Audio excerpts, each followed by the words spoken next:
So it has been quite a while since I last uploaded a guide video on this channel, and ever since I saw that one comment on how I should make a video, or rather I promised that I would make a video on which battle pass weapons would be worth for your money, now is the time to make it work. Hello everyone, welcome back to the channel, and the long awaited guide video is around the corner. By around the corner I mean right now. So it has been 5 patches since the new Fontaine battle pass has been released, so I already got all the weapons back in version 4.4, but it took me a while to actually get around to max every single weapon and test them on every single character that can be used on to tell you which battle pass weapons are worth your $10, regardless of what currency that is. Without further ado, let's go straight to the weapons. So after patch 4.0 got released, with being the Fontaine region, we did get 5 new weapons for the battle pass, totaling it up to 10. So I've already gotten all of them, I've already done all the tests. So let's start off with the new bow, the Scion of the Blazing Sun. So the Scion of the Blazing Sun has high base attack but trades off a little bit of that crit rate stat. So for the passive, whenever a charge attack hits an opponent, there will be a Sunfire arrow that will deal damage to that target, applying the Heart Sarah effect for the next 10 seconds. Enemies affected by that arrow will take 28% more charge attack damage at Refinement 1. However, this special arrow can only be triggered once every 10 seconds, and based on the wording of the passive, it only works against a single target. So the Scion of the Blazing Sun is a little bit underwhelming for a battle pass bow compared to the other counterpart. And as for testing,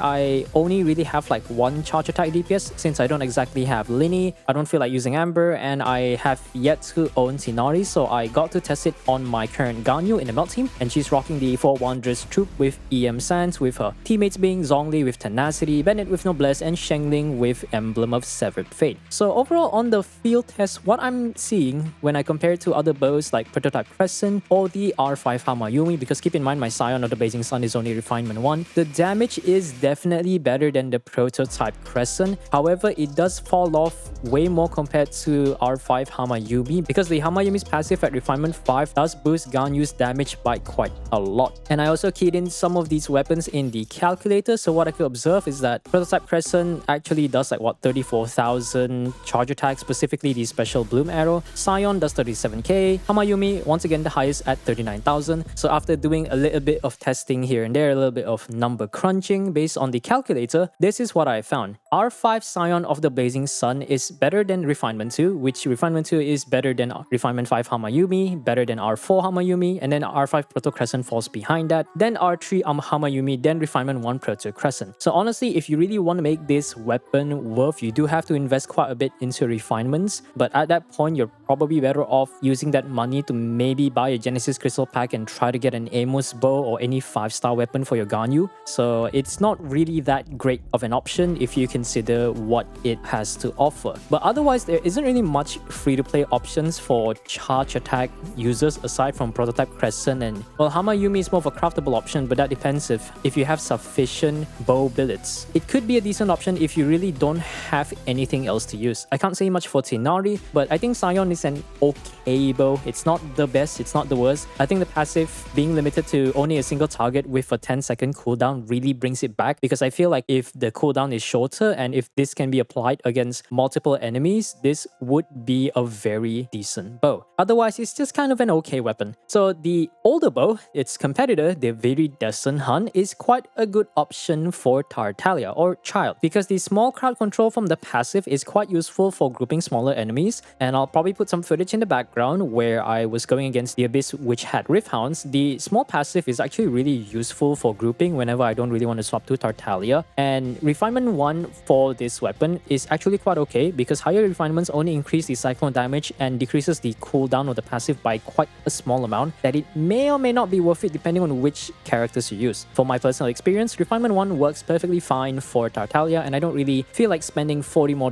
just to get a 1-second decrease on the cooldown. This weapon is also usable on other bow characters like Ganyu, Yoimiya, honestly anyone who can use noble and charge attacks, and if you do need some grouping, this weapon really shines. And it also has quite a good amount of crit rate, and there isn't really any other bow that gives crit rate aside from, I don't remember if there's a 5-star bow that does it, but I'm pretty sure the only other bow that gives crit rate is probably the Slingshot. For the next weapon, we have the Catalyst. So the newer one is Sacrificial Jade. So the only character I could really test this on is Neuvillette, and based on the other weapons that I compared it to, Sacrificial Jade rate is quite decent. However, I did put the numbers without considering the external buffs like crit rate or crit damage buff that it's able to provide from other weapons. So here are the numbers. So with Sif at Refinement 5, if you do get the damage bonus, is definitely the best option at 23,000 charge attack. However, the cooldown is like 20 seconds for that weapon. So if you average it out, it's probably still better than the other options. The Ballad of the Boundless Blues at level 80 with Refinement 5 does a really decent amount of 15,000, and the other weapons like Witsif without any buff is actually not that far off behind Ballad. Prototype Amber offers quite a good utility with the healing for Maréchal Say, the energy refund to make sure Neuvillette gets his burst back, and the HP percent to actually buff his damage by quite a decent amount. And then surprisingly, the one that does the least amount of damage is actually Sacrificial Jade. However, keep in mind that the amount of crit rate that you gain from Sac Jade is actually quite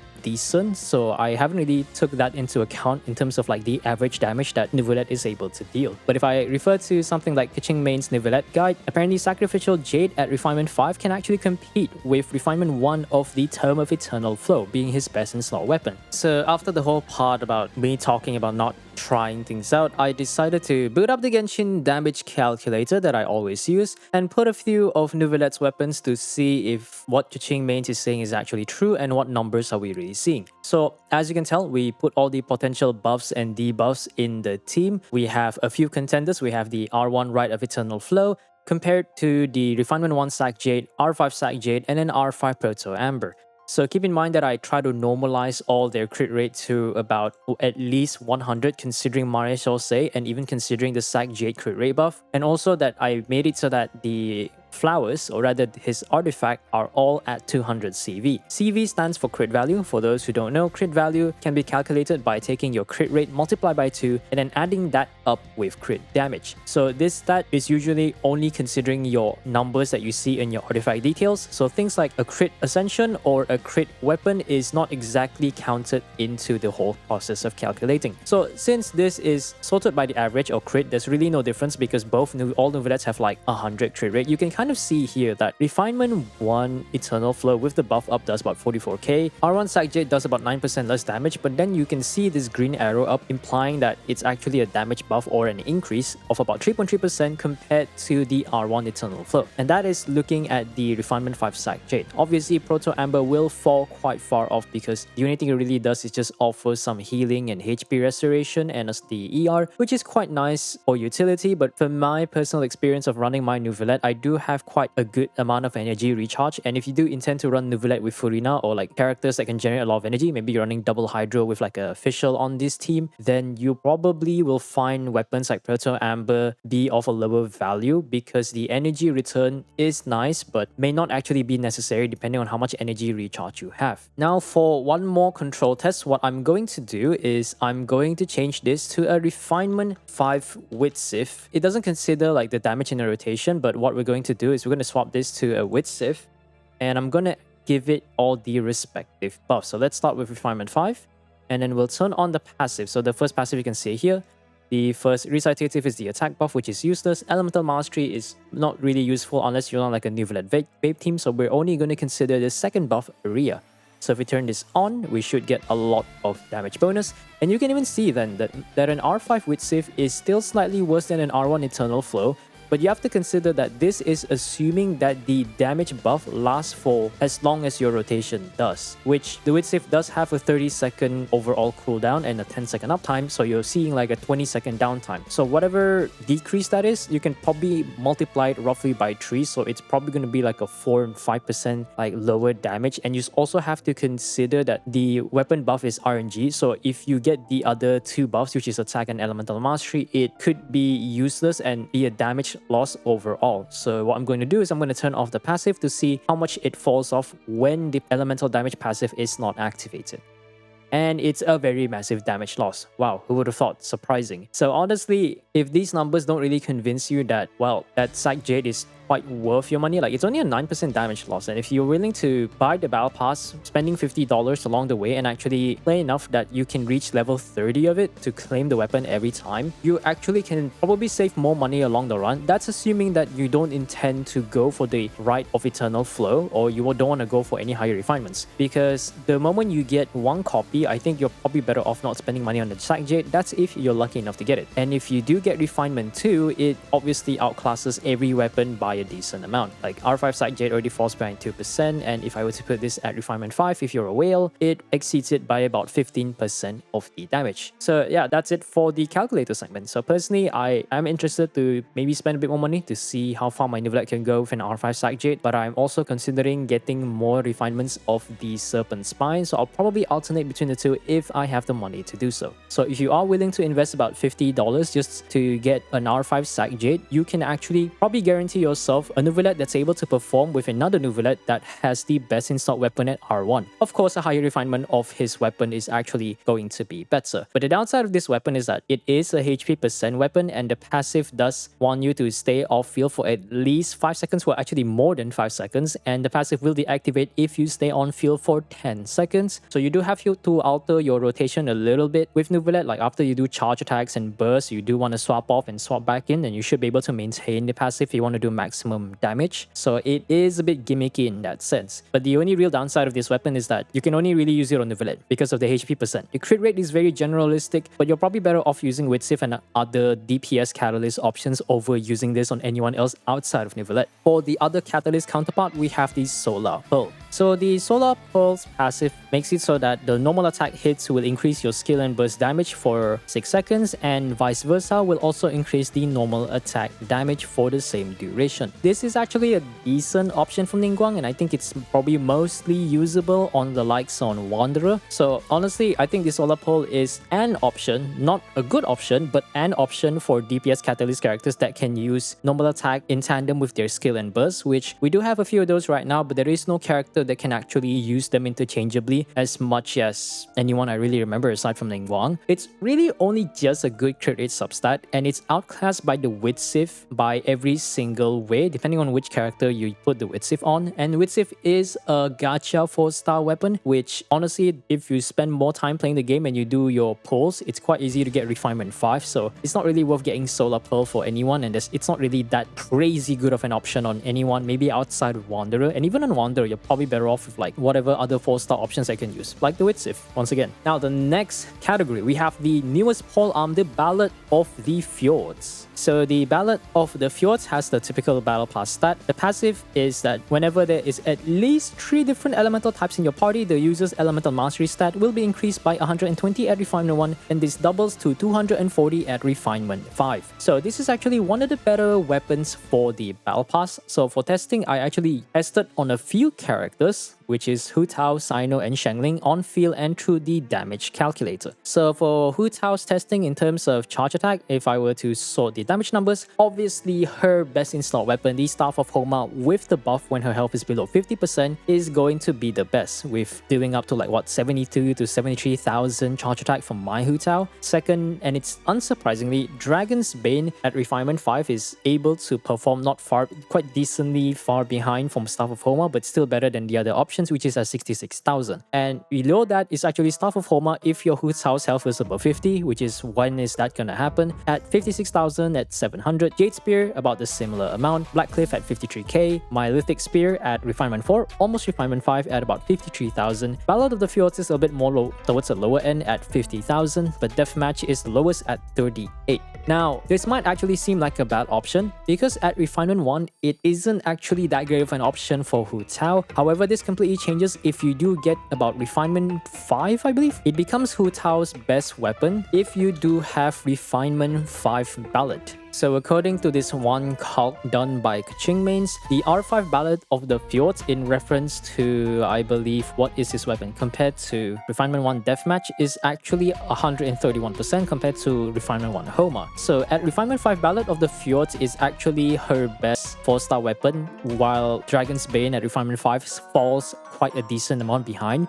So if you're willing to invest maybe $50 to get Refinement 5 for this weapon and you don't want to spend more money to get Refinement 1 Homa, or maybe you don't want to use Dragon's Bane, this is actually quite a decent weapon. Plus the crit rate is actually pretty nice, so that is quite good.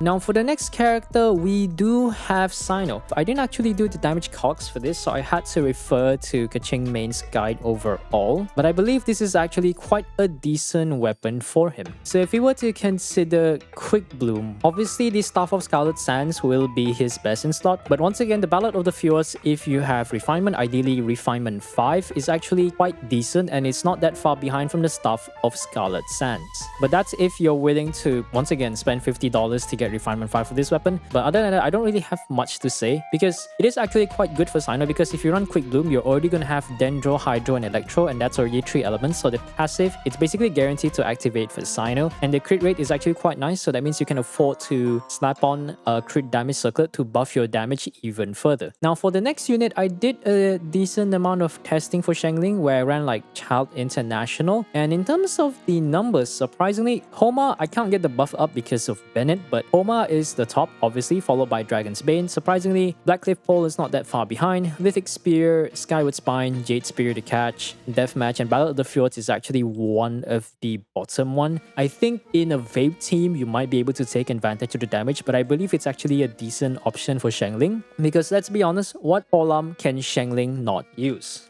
So I'm not entirely sure how well the Ballad of the Fjords is. Maybe it doesn't do that well at lower refinements, but I like to assume that higher refinement it's actually quite decent. But if you don't really want to spend more money to get higher refinements, I think you're probably better off to sticking the free-to-play options like Dragon's Bane, Blackcliff Pole, and even, well, the catch is the true free-to-play option, and it's actually one of her better weapons. So I don't think Ballad of the Fjords is really worth getting for Xiangling, but I think if you do have Refinement 5, maybe you guys can let me know how well it actually goes. But honestly, all polearms work for Xiangling depending on what kind of team, what kind of playstyle you want to run, so I think it's going to be decent regardless. So for the other counterpart, we have the Deathmatch. So unfortunately, the Deathmatch is quite mediocre. While the high crit rate makes it a good stat stick, the low base attack decreases the value of its passive, given that it buffs attack percent and defense depending on how many enemies there are. If there are 2 or more, you get both attack and defense buff, but a lower value. If there's only one target, you'll get an attack percent buff, but because the weapon has a very low base attack, the value of that attack percent just diminishes, you know, because simple math. So in terms of what characters can really use it, Arlecchino,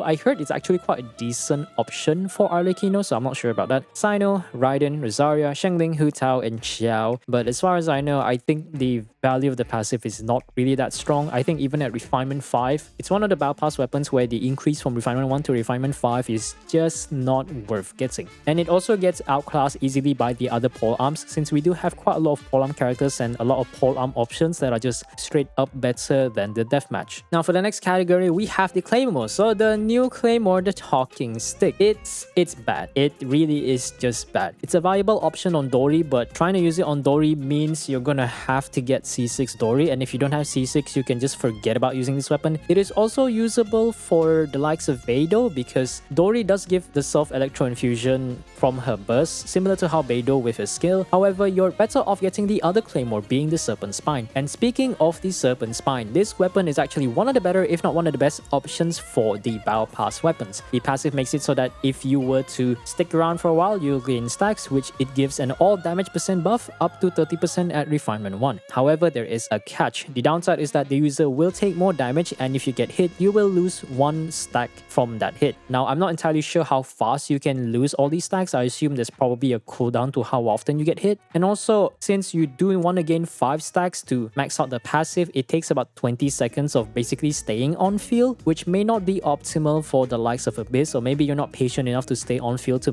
get the maximum buffs. However, if you do get higher refinements, I believe the passive can actually increase all the way to, it's either 42% or 60%. Okay, it's actually slightly lower, higher than I expected. So about 50% damage if you were to get Refinement 5. So if you do have $50 to spare and you do want to make the most out of those $50 over the course of, well, let's say 5 patches, which is quite a long time, I think it's better to actually get Serpent Spine because I think it's probably the most worth it. In fact, I do have Refinement too. I'm just saving the copy just in case I do want to actually put another Serpent Spine on another character. And so like overall, the Serpent Spine is actually a great option for all DPS Claymore characters, which we do have quite a lot of, like Jiaming, Navia, Freme, Ito, Eula, Xinyan, Diluc, Chongyun, Beidou, Noel, Razor, which is basically most of the Claymore characters that we have. If you do have shielding or you're good at dodging, Serpent Spine is a great option for your character. So if you do want an offensive DPS weapon that is actually very good, I would say go for the Serpent Spine. Now for the final category, we have the new sword being Wolf-Fang. So the Wolf-Fang has similar stats to the Black Sword, and it will buff the damage dealt by your elemental skill and burst by a certain amount. I think the effect doubles at 32% at Refinement 5.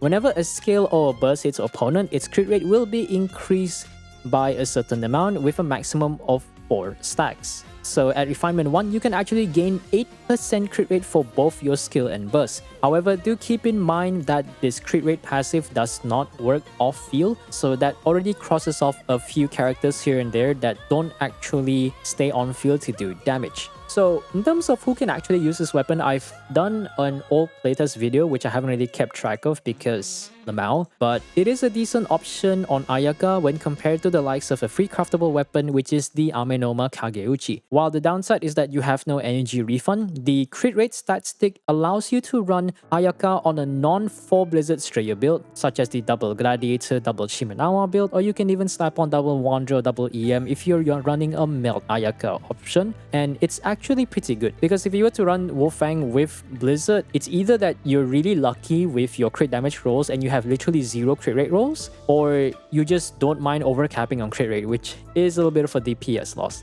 Other than that, it's also a good option for a DPS Kazuha. For everyone else, it is okay for Keqing, but I think Black Sword is more well suited for her compared to the Wolf-Fang. And out of all characters, I think Alhaitham can probably use this weapon the best because the biggest source of his damage is actually from his elemental skill, and he does do a decent amount of damage for his elemental burst. Now for the last weapon, we have the other sword being the Black Sword. It is a good 4-star option for Keqing, and while the Harbinger of Dawn is slightly better, it is a bit tricky and some people find it annoying to try to maintain the HP passive from the Harbinger of Dawn in order to get that crit rate. And the Refinement 5 Lion's Roar has similar performance if you can maintain the weapon's uptime. But however, this weapon is probably one of the few weapons that actually heals you, so the healing passive is quite nice if you do need a bit of healing and you're running a team without any defensive option. The crit rate stat stick is also pretty good for your DPS characters, and it is also a good option for Ayato since his main source of damage actually comes from his normal attack. If I were to compare both Battle Pass swords, they are basically polar opposites in the nature of what they do. One weapon buffs normal and charge attack, while the other one buffs skill and burst for the wielder. I shall be ranking all these weapons from best to worst, and I shall explain my reasoning behind it. And number 1 being the Serpent Spine. Well, obviously I've only sang praises for this weapon. The fact that there are so many Claymore characters that can make use of it, and the fact that despite the catch with the passive, it is still quite a good weapon because all damage percent is such a good all-rounding buff that if you can wait long enough to stack the buff and actually be good enough or run a shielder to maintain the buff, it will serve your characters quite well. And it's actually one of the best weapons. I think it's the best weapon to get refinements for. So if you do plan to spend more money and buy more battle passes in the future and you do want to invest more towards your Claymore weapons, you can actually get a Refinement 5 Serpent Spine along the way. And I actually forgot to mention this, but a Refinement 5 Serpent Spine is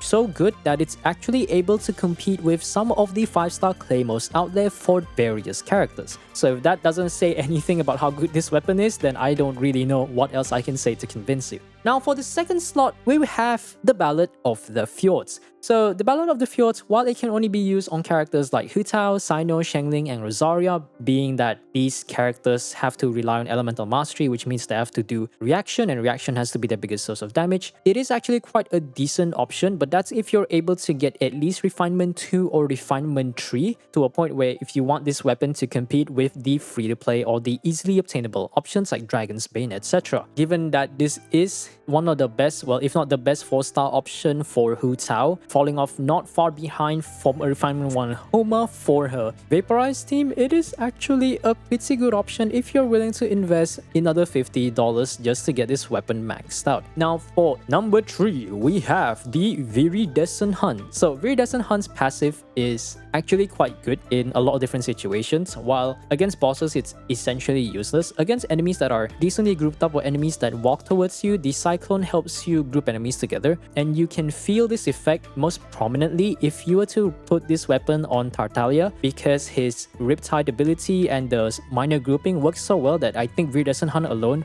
probably can increase Tartaglia's damage by quite a lot thanks to the grouping alone. You can also use this on other characters that can benefit from the grouping, maybe Ganyu, maybe Tsunori depending on who you ask, and maybe a few more other weapons like some DPS Venti. But this is definitely one of the very generalistic weapons that I do recommend getting because the grouping passive is just that valuable. For number 4, we have the Wolf-Fang. Initially, I wanted to put the Black Sword higher than the Wolf-Fang, but after thinking about it again, there's not really much characters that can use the Black Sword, so I decided to put the Wolf-Fang instead due to its versatility in buffing elemental skill and elemental burst damage for weapons. Like, I've tested a lot of different things. I would like to get Alhaitham just to put this weapon on him because I know it's going to do great, and I have tested things like Ayaka and even on-field DPS Bennett, and they're actually quite a decent option at Refinement 1. So number 5 will be its counterpart, the Black Sword. And the main reason why I put it at 5th is because the healing passive, the normal and charge attack buff, and the crit rate is quite good on sword characters regardless of who you put it on. But Keqing and Ayato are probably the 2 best characters to take advantage of it because you can take advantage of the charge attack buff for Keqing's playstyle, like a quick swap Keqing, and obviously Ayato will benefit quite a decent amount from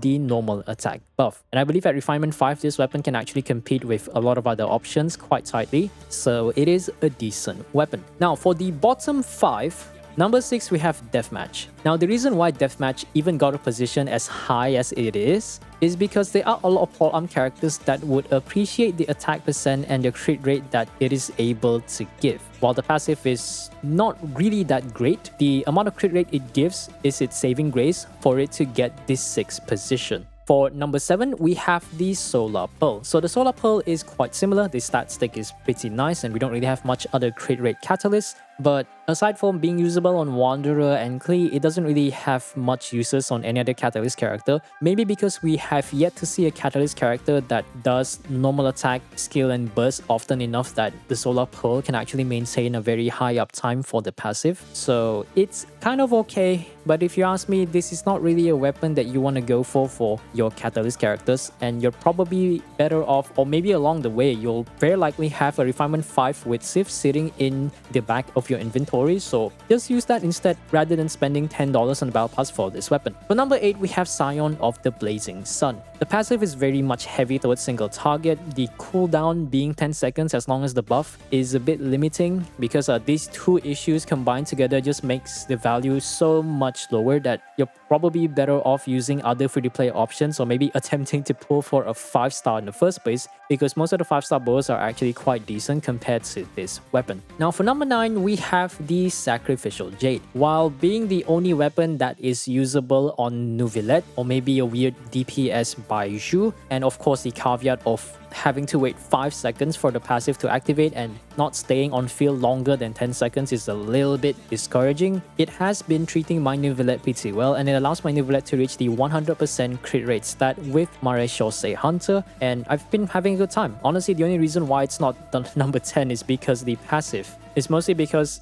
at Refinement 5, this weapon can actually compete with Neuvillette's 5-star weapon, so well, it has that to give credit to. And finally, the worst Battle Pass weapon. You probably know what it is by now. It's a talking stick. The passive that requires you to be affected by Pyro and the rest of the elements like Hydro, Electro, Cryo to gain attack percent and elemental damage bonus is so situational because due to the reaction mechanic, it's not possible for you to be affected by Pyro and anything else, any other elements at the same time. At best, maybe Hydro and Electro, but there are not much abilities in the game that gives you some sort of self-elemental application. At best, you have Bennett with Pyro, Dory with Electro, Beidou with Electro, Nitro, Diona briefly with Cryo, Xinyan briefly with the Pyro Cleanse from her shield, but honestly I think the only reason why this weapon isn't as great is because the passive numbers is a little bit low and there just isn't much characters that can actually make use of it. So what did you guys think about this ranking? I hope that you guys found this guide video helpful, because honestly this took a very long time to make and it has been a blast testing every single weapon, but unfortunately since I do have quite a lot of weapons, not every single weapon is being used. So let me know how these Battle Pass weapons have been treating you, and if you have made your decision on which Battle Pass weapon you want to buy before the current patch ends. Let me know your thoughts on why you're doing so down in the comments section below. Anyways, that is it for the video, and I will see you guys in the next one. This is Ethereal, signing off.